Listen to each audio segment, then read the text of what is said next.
at Metropole TVKE across all your social media platforms. My name is Simba. Elijah Charles Kiage. We have a lot to make sense at this hour. If you're just joining us, you are watching the official economic review, where we put into context the biggest economic headlines that you are waking up to now, and here on a Metropole television. But most certainly, best as I am, what makes sense to us is a report that we've been waiting for from the Kenya National Bureau of Statistics, so that we know where we are as an economy.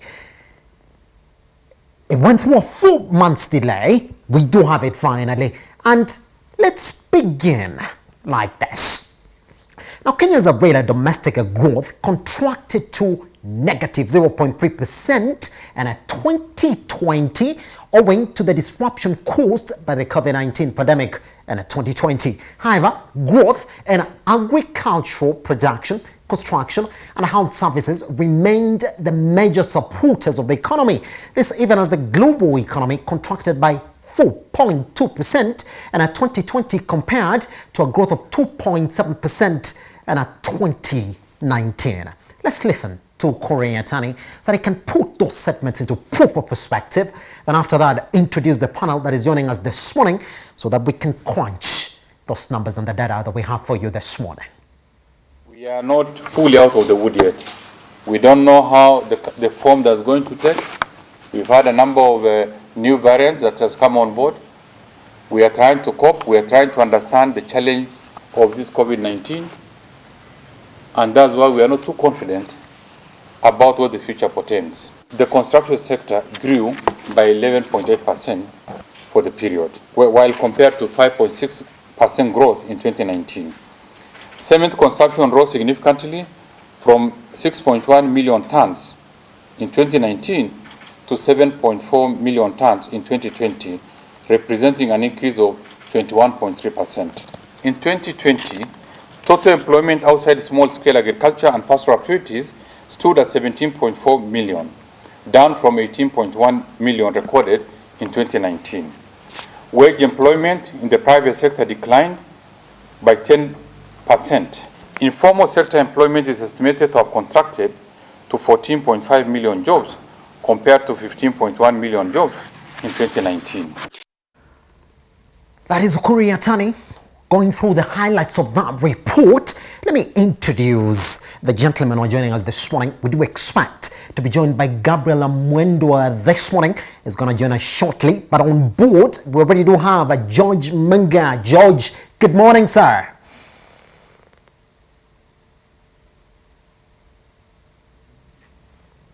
Morning, Elijah. How are you doing? Fantastic. Now we can get you. I'm okay, George.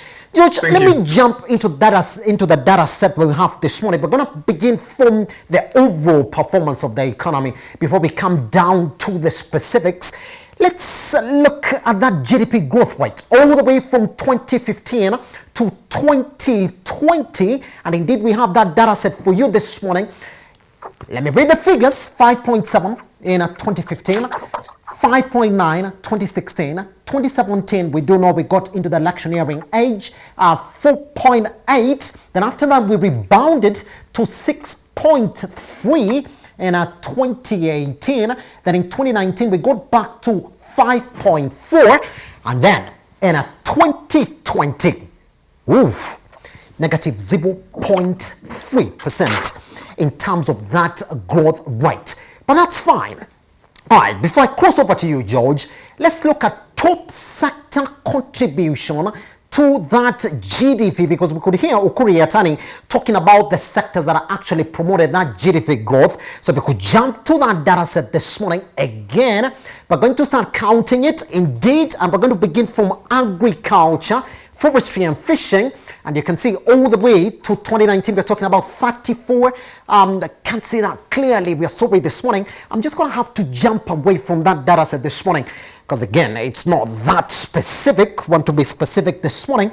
But indeed, in terms of those sector, top sector contribution, you're going to see that indeed Agriculture was right there. Construction was right there as well. And also the financial services sector was also right there indeed. And we're also talking about, let me just check that data this morning. Again, when we're talking about those top sector contributions, then indeed we have those three as the top ones. All right, George, the question comes in then, as expected or quite a surprise, going by that figure, negative 0.3% in terms of overall GDP contribution? From where I sit, that was expected. Yes. Remember when we had this discussion around March last year, I told you that Kenya's economic growth is likely to slow down significantly, and in fact, I mentioned that we might record a negative growth, that is a contraction in the GDP for 2020, given the nature of the pandemic. In fact, from where I sit, I think 0.3% is a good show for Kenya, meaning the Kenyan economy is resilient as it is. Yes. I expected from my analysis, I'd expected maybe we would contract by around 2 to 3%. So a contraction of 0.3%, I think, is a good show. Remember, the global economy contracted by 4.2% in 2020. That is the average according to the World Bank, compared to a growth of 2.7% in 2019. And if you look at our contemporaries across the region, Elijah, except for Tanzania, which of course is explainable because remember Tanzania didn't close the economy for the better part of 2020, and they managed to register a growth of 1% for 2020. The rest of the economies, you look at Rwanda, you look at South Africa, you look at Egypt, you look at Uganda, the economies contracted by between 1% to 3% thereabout. And therefore, personally, I think Kenya is still in a good position.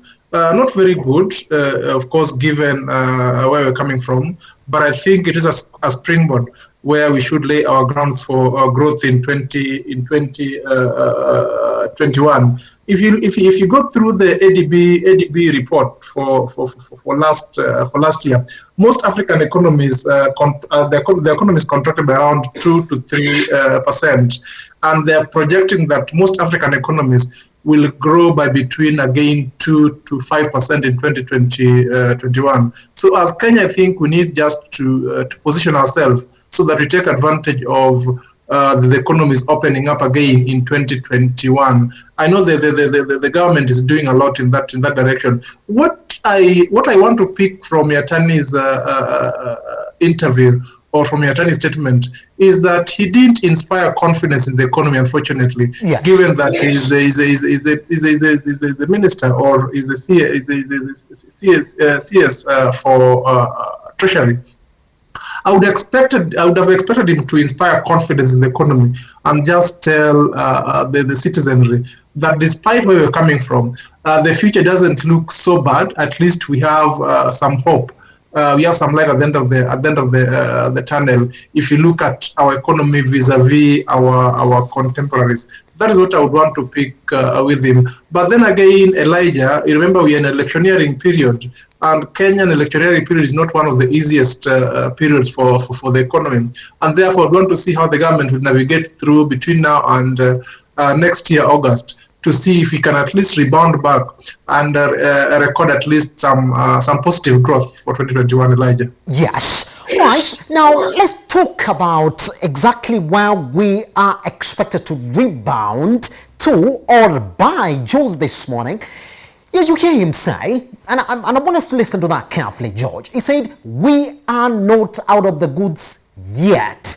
But then, George, what is the Treasury's projection? 6.1%. So we expect to be at around what? 5.9, 5.8 come the end of this year, because now we do know exactly what we're beginning from. That was the entire question, even when we were coming up with that budget document. George, if you look at that data, let me just look again back to where a 5 point something was actually expected. So let's look at that.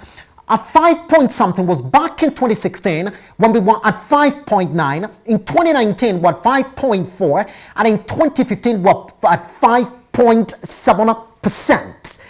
But then, George, if indeed sectors like tourism that have been the heavy contributors to that GDP are still on their knees, we do know that, and they're still going to be there, are we being overly optimistic again in that projection, George?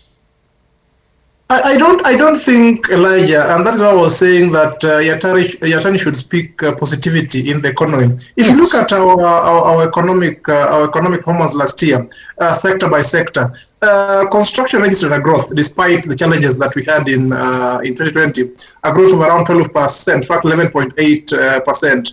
The health subsector recorded a growth of 6.7%. Yes. Finance and insurance, especially the banking industry, recorded quite some good growth. In fact, the rate is around 5.6%.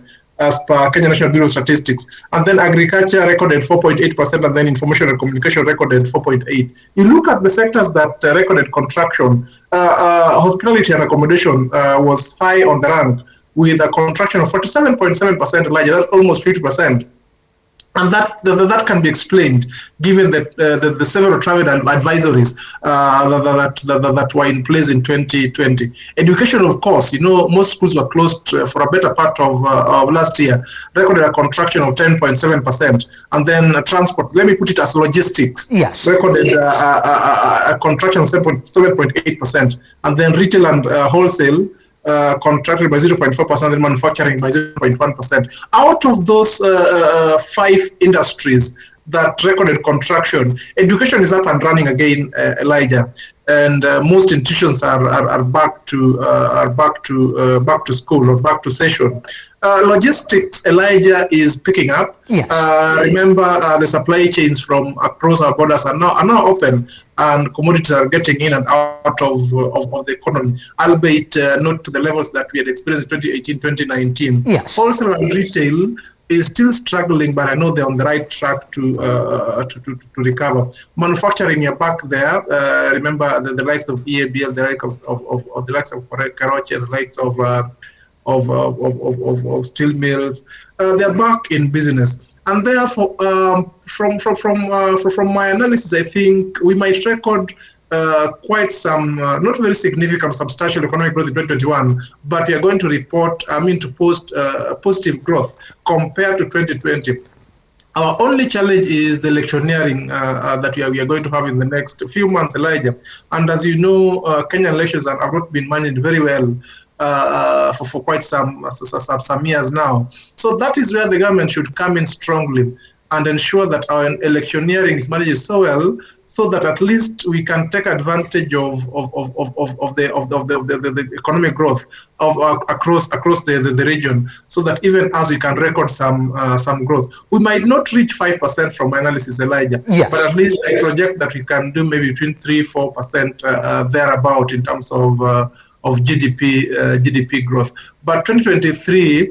I foresee if we have a smooth electionary period, then we should be back to our normal economic growth at between 5 and 6%, Elijah. Pretty much. George, I'll be coming back to you because you're mentioning very important points on exactly how these other sectors that have contracted are now picking up. But George, we are way beyond half the year now when we're talking about the possibility of these sectors rebounding. Let me bring Gabriel back into the conversation. All right, just before I jump to Gabriel, the question that I asked George was this negative 0.3 expected. But then before you answer that, because I want you to compound your response to this, let's look at credit growth to the private sector as well, because under this, it is still single digit. 8.4% again, Gabriel, in the entire of 2020. I mean, that double-digit figure is still elusive. We've not cracked it. It's still 2021, and we expect that it will be below there, those single-digit figures. Now, they say that we do expect that the economy is also going to be propped up in 2021 by the manufacturing sector, where the private sector is heavily anchored on, Gabriel. So is it wishful thinking that indeed we might grow to 6.1%, and if indeed we are anchoring it on these top sectors, let's look at that expenditure again, Gabriel, because we're again going to look at it in terms of expenditure vis-a-vis contribution to GDP this morning. Even if you could jump to that data set, and again you're going to say that it doesn't really reflect on exactly how we've been spending vis-a-vis GDP. There's a bigger disconnect again for the entire of 2020-2021. We spend more, but if you look at that expenditure vis-a-vis GDP, if you could jump to that, Yvonne, you will see indeed that there's a bigger disconnect again. Gabriel, does it make sense then when he says we are still in the woods in a 2021? Yes, thank you very much, Elijah. So yeah, you're correct to say we're still in the woods. I think how I'd like to look at this negative 0.3% yes, is that remember that we've been saying even before 2020, we've been arguing that government expenditure is really a big contributor to the GDP. Now, if you look at that expenditure in 2019-20 versus the previous year, it actually did not change by much. The government expenditure was not reduced at all.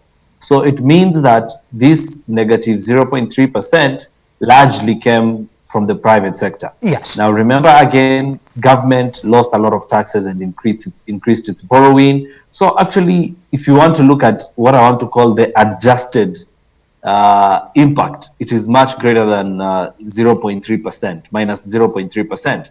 Because then you'd have to adjust for the lost revenue by government because government had to borrow way more. And then you'd have to sort of allocate most of the negative growth to the private sector, which is really what contributes to the long-term growth of an economy and not the government expenditure, which is what actually shielded us from a much larger negative growth. In short, government did not make any decisions to save any expense. Any money they had, they still decided to spend it. There are a few key things that I think our viewers need to understand, because you mentioned the manufacturing sector. If you look at it from the perspective of even the commodities that drive this economy, we have wheat, maize, dairy. All those three commodities, the consumption actually dipped significantly. It does not mean you and I were eating less. We actually needed to eat more, but it means we lost significant export market, as well as maybe there were bigger implications. It means there's something to be looked at in our consumption trends that change. And that trickles down to distributors, retailers, supermarkets, everyone. So there are a few commodities that are actually raising red flags from where I see it. Those and I've mentioned the three. And funny enough, when we're going to election years, you'll see those three commodities. They're the ones that attract the largest volumes of imports. So those are some of the things I'm looking at. Something I think you should have mentioned is the balance of trade. Yes, we did benefit a bit because our imports decreased more than our exports decreased. So we made a bit of saving there. Now, to the private sector growth, lending to the private sector. Yes. This has not changed in any way, Simba. Government is still outcrowding these guys. I mean, the government borrowed way more than they had in the previous year. They borrowed 1.4 trillion, while in the previous year they'd only taken 900 billion. So you can see that the government is still not following through with its plan to drive credit. If they're not going to give us tax breaks, the best they can do is to leave credit to the economy, to the private sector, and that is not happening. And then if the economy decreased, but then inflation was still high, it means we've lost value in very many ways. And I wish the very high-tech economists out there would actually give us an adjusted, GDP growth. And remember again, Simba, these GDP numbers they've given us are very different from what was in the budget. Yes. What they had in the budget was actually 11 trillion. So this is very different. So that means the government is operating on numbers they're not sure of in two different fields.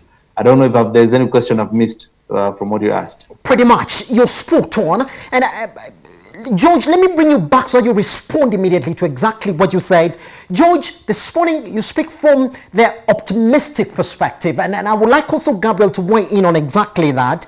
All right, George, let's look at the top contributors then to that expenditure. To that growth. You will see that under manufacturing, the only one that we experienced growth was under sugar and cement. And under that, we had EPZ sales that grew by 4.3%. We had sugar and cement production that also grew within that period. And then you come back to the construction sector, you're talking about a growth of 11.8% from where we were 5.6% in 2019. But George, is somebody going to put you on the spot and say, I mean, if you're going to count construction as the main contributors to that growth, then you would say that is heavily on government expenditure, because we don't know exactly what was happening in 2020. It was just government projects, heavy government projects that would not necessarily therefore mean that the economy grew heavily across these sectors that they're pointing out, George.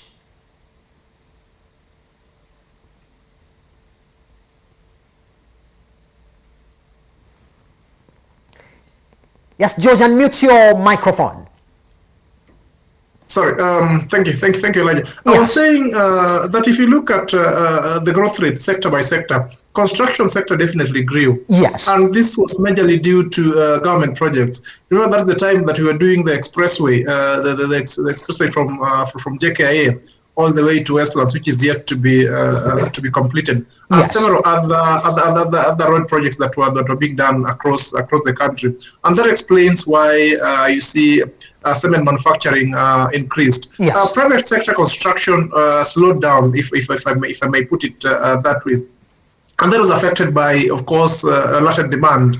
There was no demand for there was very muted demand or very low demand for private housing and even office space, Elijah. So the increase in construction, the biggest contributor to the construction industry last year was majorly public sector construction project, and this, as Gabriel has put it, was majorly financed by either internal or external borrowing, so to speak. So this is something that I cannot call sustainable growth, because the government can only go so much in terms of borrowing. Yes. Remember, we already hit our ceilings in terms of borrowing. So if this was to be sustained, then we must see a big shift towards private sector construction as opposed to public sector construction project.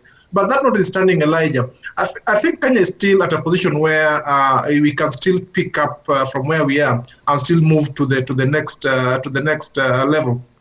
Remember the percentage of housing, I mean, those who are not yet properly housed, is still quite huge, and that's an opportunity that government and even private sector can pick up. If you look at EPZs, remember last year, Elijah, most of our EPZs did a lot of exports, especially for PPEs, apparently, especially for the African market, which is a positive thing, Elijah, if you look at it that way, because then that shows you that there is we have an opportunity to scale up our EPZ manufacturing or our apparel industry and be able to export more of these, to be able to plug in our balance of payments and balance of trade.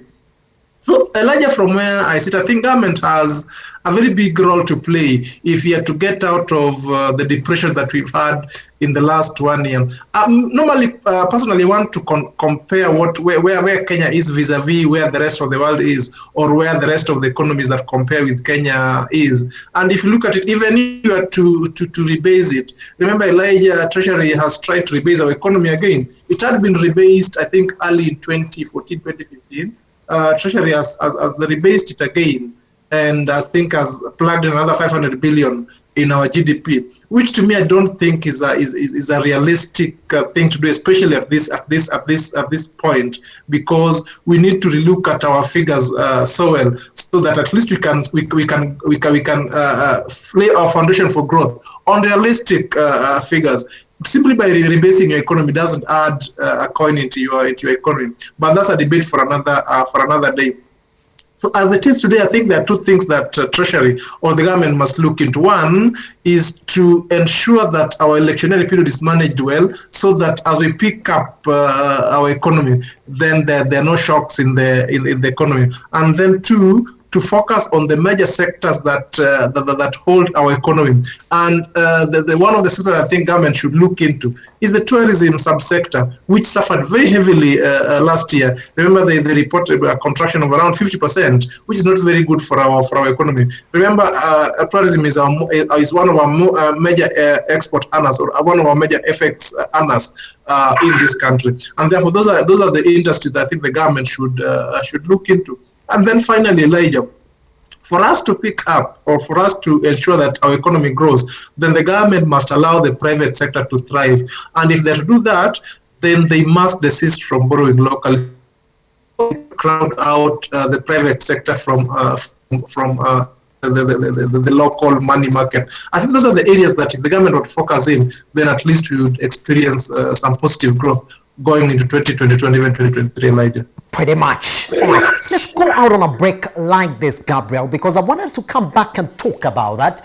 We do have that expenditure trend versus contribution to GDP. Let's look at it again in just 15 seconds before we step out. You're going to say that it started all the way from 2015 on a high, but then started dropping down to where we are. Wish we could say it, but it's fine. We can see it after the break once we come back right here on a Metropole Television. Let's talk about that development expenditure vis-a-vis the inflation numbers that we've been having in the economy. We have it generally in a 2020, and we talk about it exactly how it's going to affect our growth in a 2021. You're still watching Metropole Television.